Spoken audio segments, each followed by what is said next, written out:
It's been a while. Today I want to talk about puzzle games. So I pride myself on playing puzzle games, and it's kind of part of my identity at this point. So I want to start doing a series where I specifically review puzzle games. So that's what we're starting today. Before we get started, my name is Bree. I'm a variety streamer. We play a bunch of different games on stream.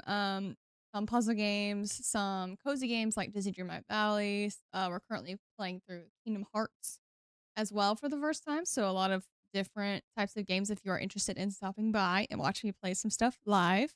As you can see, if you've watched my previous videos, things have changed. I have moved. My setup is different. A lot of life changes, which is why I haven't done a game review in a long time. But I really appreciate y'all's patience, and we are moving up in life. So we're staying positive, and I'm gonna try and start doing these videos more. Today, we are gonna talk about the first puzzle game in this hopefully series of game reviews for puzzle games. So ideally, I want to review more niche puzzle games. However, I will also play some pretty popular ones, I think, just to cover all the bases. So today is a pretty niche one. Our first one is called Confidential Killings. It was about $9 on Steam. I got it on sale. Normally, I think it's like 12 or $15. So basically, this game is a point and click, which is enticing to me in some games.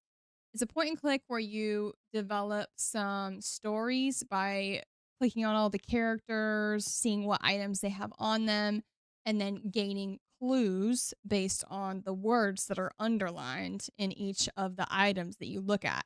So there's a certain amount of clues that you have to accrue in each like story or level. And once you accrue all the clues, you then piece together the story with the words given. So it kind of already tells the story, which is one of my, I believe, qualms with the game. I did somewhat enjoy the game. I thought it was a standard detective puzzle game. I did enjoy the story. The story was somewhat interesting. I won't give too many spoilers in case you do want to play it.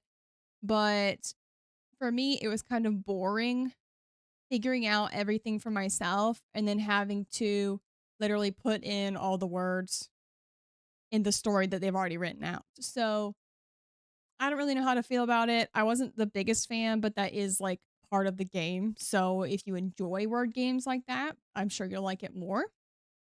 And so once you accrue all the clues for each level, it'll give you a little stamp, a little check mark, and then it'll take you to the next level. And so all the levels are connected. You start by encountering the supposedly accidental death of Bradley. And as the stories unfold, they're all connected in some way. And then at the end, it's like a big climactic murder situation. So the story itself is compelling and I found it interesting. However, like sifting through so much like unnecessary reading, and it's all just like words. It's all like still images. Even when you are piecing together what's happened, it's all point and click vibes. So if that is your vibe, feel free to check it out. I think I was a little let down at the end because it was so monotonous, just constantly putting the words in. And also, I really struggle with names.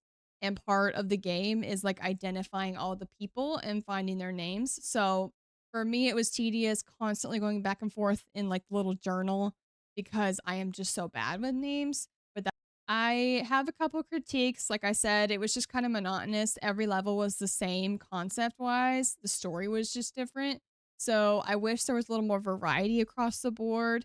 And one thing I noticed is I don't know about y'all, but whenever I play a detective game, I really enjoy searching for items that I need in other places.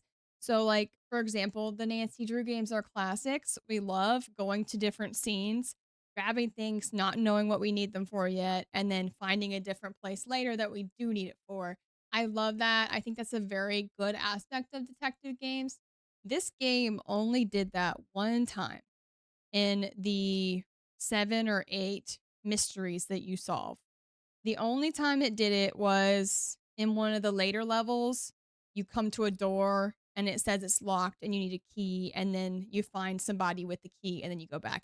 That is the only time in the entire game that you have to do something like that. So, like I said, just kind of monotonous, kind of the same thing every level, just different images pretty much. That is the biggest critique of mine. I also have some like small technical ones, like you can't hit escape whenever you are opening documents, which to me is so silly. And everybody presses escape whenever they want to leave something in the game. So it did upset me that I could not do that. You have to manually click X every single time when you're reading a document. I did feel that the ending was kind of obscure and out there. During the game, all of the murders that happen, you see a letter with a K stamp on it, and that's kind of the big hook of the game is that there's like an ulterior motive from somebody outside of the immediate murder scene.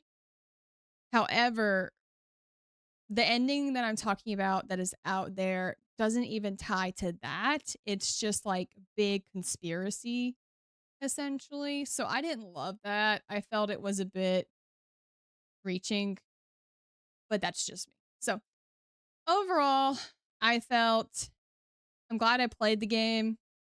I did somewhat enjoy the story, like I said. However, I was kind of bored throughout just because the gameplay is so monotonous. But I would say it's playable if you do enjoy word games. I would more equate this to a word game than a puzzle game. So if you enjoy things like that, feel free to give it a try. I don't know that it's worth full price. I got maximum 3.5 hours out of this game, and I also wasn't fully like locked in, so I was making mistakes. So it was taking me more time. So I don't feel 3.5 hours of a monotonous playthrough is worth like $12, $15. I think that's what it's normally priced. So do with that what you will. I would probably rate this a dead even split, probably 2.5 stars out of 5 stars. I feel it could have been better. I feel the ending could have been better. So let me know what if you played this game and what you thought about it. Let me know if you did enjoy the game. I would like to know what was nice about it for y'all. And I will try and come back with another review in the near future. I really enjoy puzzle games, so I pride myself on playing them constantly. So I do hope to have more content for y'all to watch in the future. Comment below if you have any games that you would like me to review or play that are like classic puzzle games that maybe I haven't tried. Feel free to check me out on Twitch. My handle's Breeze Corner there as well. And like I said, we play a variety of games, including puzzle games. So if you enjoy that kind of vibe, feel free to stop by. My schedule is updated on Twitch, so feel free to check that out as well. And I will hopefully see y'all for another review in the future.